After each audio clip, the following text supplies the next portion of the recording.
bruit pour chacun d'eux.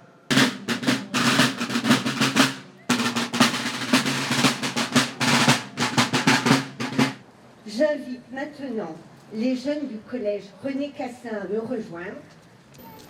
Nous, jeunes élèves du collège de Losangoël, commémorons aujourd'hui, avec vous, la fin d'une guerre tragique pour notre ville, notre nation, l'Europe et le monde entier. En septembre 1915, la bataille de Loos a décimé près de 25 000 soldats britanniques, surtout des Écossais. En témoignent les nombreux cimetières militaires près de chez nous.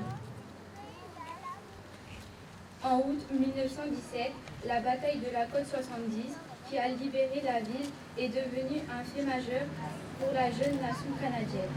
Un mémorial y est aujourd'hui dressé. Certains élèves sont allés déposer hier un mot au cimetière britannique de Losangoël. D'autres sont présents aujourd'hui. Dans tous les cas, la Première Guerre mondiale est encore largement étudiée dans le programme de 3e au collège.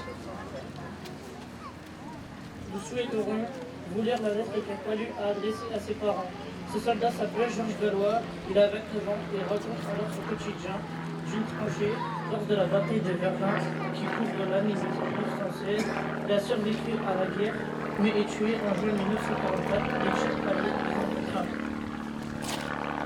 Mes chers parents, je suis encore vivant et en bonne santé, pas même blessé, alors que tous mes camarades sont tombés morts ou blessés aux mains des Boches qui nous ont fait souffrir les mille horreurs liquides. Enflammés, gaz, asphyxiant, attaque.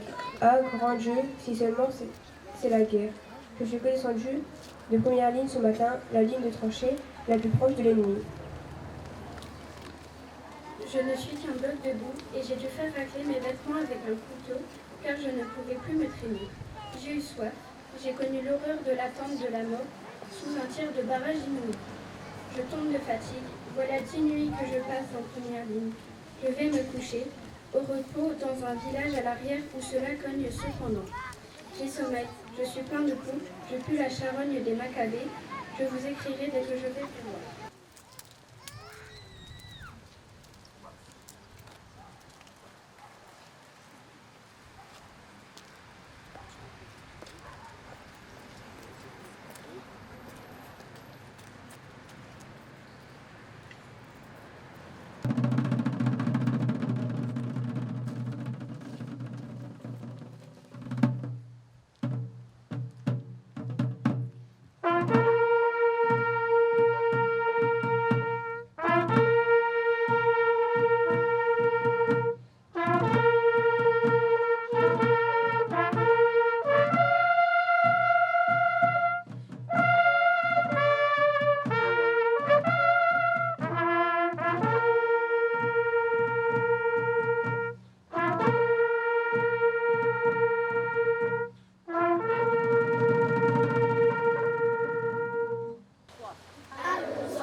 À l'occasion du 11 novembre 2022, journée nationale de commémoration de la victoire et de la paix, hommage à tous les morts pour la France.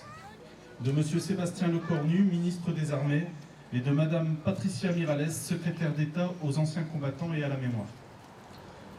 La nouvelle de la victoire se répand à la volée dans tout le pays, de clocher en clocher. L'écho du clairon vient d'annoncer la fin d'un conflit qui a éprouvé le monde et décimé les hommes. La fureur du canon s'est enfin tue, couverte par un immense éclat de joie. 11 novembre 1918, il est 11h, c'est l'armistice. Pour des millions de soldats venus du monde entier, c'est la fin de 4 terribles années de combat. Le soulagement est immense.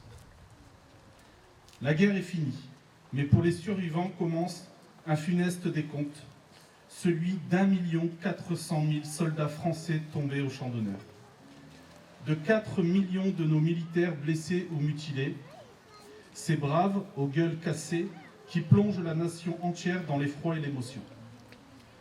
Le traumatisme est mondial.